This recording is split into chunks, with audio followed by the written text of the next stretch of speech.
ஹரே கிருஷ்ணா. அனைவருக்கும் வணக்கம். இந்த பதிவில் ஒரு கடிகை நேரம் தங்கியிருந்தாலே முக்தி கிடைக்கும் என்னும் சிறப்புமிக்க திருத்தலமான திருக்கடிகை என்ற சோளிங்கபுரம், அதாவது ஷோலிங்கர் பற்றி பார்க்கலாம்.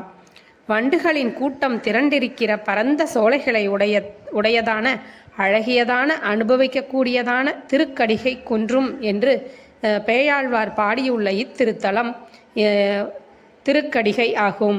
இந்த கோவிலில் ஒரு கடிகை நேரம் தங்கியிருந்தாலே முக்தி கிடைக்கும் என்னும் சிறப்புமிக்க திருத்தலம் இது.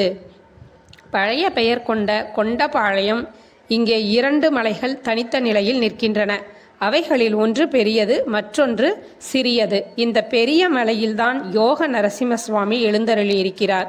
ஊரின் மையப்பகுதியில் ஒரு திருக்கோவில் காணப்படுகிறது. இங்குதான் மலையின் மீதிருக்கும் யோக நரசிம்ம சுவாமியின் உற்சவ மூர்த்தியான பக்தவத்சல சுவாமி குடிகொண்டிருக்கிறார். சிறிய மலையில் ஸ்ரீ ஹனுமன் தங்கி சேவை சாதிக்கிறார். ஸ்தல வரலாறு. சப்த ரிஷிகளும் வாமதேவர் என்ற முனிவரும் ஒரு காலத்தில் பக்த பிரகலாதனுக்காக பகவான் காட்டிய நரசிம்மர் கோலத்தை தரிசிக்க ஆர்வம் கொண்டு இந்த மலையில் தங்கி தவம் இயற்றினார்கள்.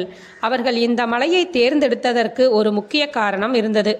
முன்னொரு காலத்தில் விஸ்வாமித்திர மகரிஷி இந்த மலையில் தவம் செய்து ஒரு கடிகை நேரத்தில் நரசிம்ம தரிசனம் பெற்றார். அவர் பெற்றதைப் போலவே தாங்களும் ஒரு கடிகை நாழியில் நரசிம்ம தரிசனம் பெறலாம் என்ற நம்பிக்கையில் அவர்கள் இங்கே வந்து தவம் இயற்றினர். இது இப்படி இருக்க, ஸ்ரீராம அவதாரம் முடிந்த கையோடு ஸ்ரீராமன் வைகுண்டம் புறப்பட்டார். அப்போது ஹனுமன், நானும் உங்களுடன் வருகிறேன் என்றார். ஹனுமான், கடிகாச்சலத்தில் என்னை குறித்து சப்த ரிஷிகளும் தவம் செய்கிறார்கள்.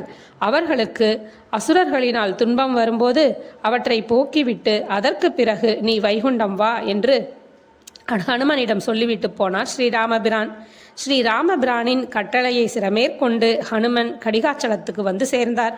சில வருடங்களுக்கு பிறகு காலன், கேயன் என்ற 2 அசுரர்கள் இந்த மலைக்கு வந்து திருமாலை குறித்து தவம் செய்கின்ற முனிவர்களை கண்டு அவர்களுக்கு தொந்தரவு கொடுக்க ஆரம்பித்தனர். தவத்தை கலைக்கும் முயற்சிகளை மேற்கொண்டனர். இதை அறிந்த ஹனுமான் அந்த அசுரர்களுடன் போர் செய்தார். ஆனால் அவர்கள் கை ஓங்கி இருந்தது. ஹனுமானால் அவர்களை வெற்றி கொள்ள முடியவில்லை. அப்பொழுது மனம் வருந்திய ஹனுமன், ராமபிரபு, ஏன் இந்த சோதனை? நான் களைத்து போகிறேன். என்னால் அசுரர்களை ஜெயிக்க முடியவில்லை. எனக்கு வலிமை கொடு என்று வேண்டினார். ஹனுமனின் வேண்டுகோளுக்கு இறங்கிய ஸ்ரீராமபிரான் ஹனுமனுக்கு காட்சி தந்ததோடு சங்கு சக்கரங்களையும் அழித்தார். அவற்றின் மூலமாக ஹனுமான் அசுரர்களை கொன்று சப்த ரிஷிகளை துன்பத்திலிருந்து காப்பாற்றினார். இறுதியில் சப்த ரிஷிகளுக்கும் பகவான் அவர்கள் விரும்பியபடியே ஸ்ரீ நரசிம்ம மூர்த்தியாக இந்த மலையில் தரிசனம் தந்தார். இந்த மலையில் மொத்தம் 1305 படிகள் இருக்கின்றன. அவரை கண்டு சப்த ரிஷிகளுக்கும் மேலாக ஆனந்தப்பட்டவர் ஹனுமான் தான். ஆனந்த பஜனை செய்து சந்தோஷ கூத்தாடும் ஹனுமனை பார்த்த ஸ்ரீ நரசிம்மமூர்த்தி, நீ என் முன்னால் அமர்ந்து யோக ஆஞ்சநேயராக மக்களுக்கு தீராத பிணிகளை தீர்த்து வைப்பாய். கலியுகம் முடியும் போது எம்மை வந்து அடைவாய் என்று சொல்லிவிட்டு மறைந்தார். அது முதல் ஹனுமனும் சங்கு சக்கரங்களுடன் யோக நிலையில் அமர்ந்து இங்கே தரிசனம் தருகிறார். இங்கே சுமார் 406 படிகள் இருக்கின்றன. இதனால் தான் சுமார் 500 அடி உயரம் உள்ள கடிகாச்சலம் என்ற மலையின் மீது மூலவரும் அதன் அருகே உள்ள சிறிய மலையில் ஹனுமனும் எழுந்தருளி சேவை சாதிக்கிறார்கள். மூலவரை தரிசித்துவிட்டுதான் யோக ஆஞ்சநேயரை தரிசிக்க வேண்டும். ஷோலிங்கர் லக்ஷ்மி நரசிம்ம சுவாமி திருக்கோவில் இந்த வகையில் 3 தனி பெரும் சந்நிதிகளை கொண்டதாக விளங்குகிறது.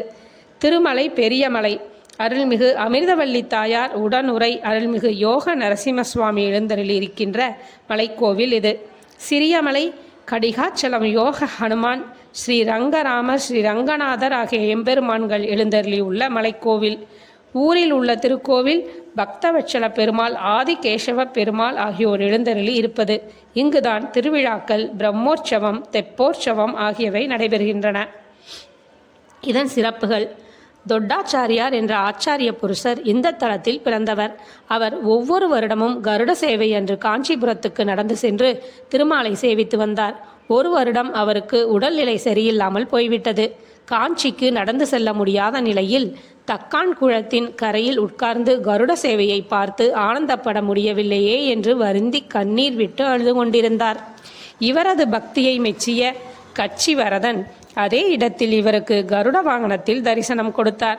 இதனை நினைவுபடுத்தும் வகையில் இன்றும் கூட காஞ்சிபுரத்தில் கருட சேவை அன்று திருமால் பிரதான வாசலை விட்டு வெளியே வரும்போது அர்ச்சகர்கள் குடையை தாழ்த்தி பிடிக்கிறார்கள். அகோபில மலைதான் எம்பெருமான் நரசிம்ம அவதாரம் எடுத்த மலை. மீண்டும் ஒருமுறை முனிவர்களுக்காக அந்த அவதாரத்தை பகவான் இந்த மலையில் மேற்கொண்டான். அதனால் இந்த ஷோலிங்கருக்கு கூடுதல் சிறப்பு உண்டு. ஸ்ரீ ராமானுஜர் தன்னுடைய விசிஷ்டாத்வைத வைணவ சித்தாந்தங்களை பரப்புவதற்கு 74 சிம்மாசனாதிபதிகளை நியமனம் செய்தார். அவற்றில் கடிகாச்சலமும் ஒன்று. தொட்டாச்சாரியார் என்ற மகிமை பொருந்திய பக்தரை போல எறும்பியப்பா என்ற ஞானியும் இந்த தலத்தில் வாழ்ந்திருக்கிறார். இது ஒரு விசேஷமான பிரார்த்தனை தலமாக விளங்குகிறது.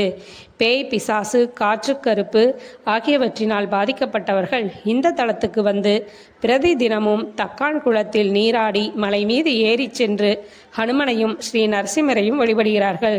விரதம் இருந்து அவர்கள் செய்யும் நேர்த்திக்கடனால் நோய்கள் தீர்ந்து நலம் பெறுவதை இன்றும் நாம் காணலாம். ஆலயத்தின் காலகட்டம் சுமார் 2000 வருடங்களுக்கும் மேல் பழமையான திருக்கோவில் இது.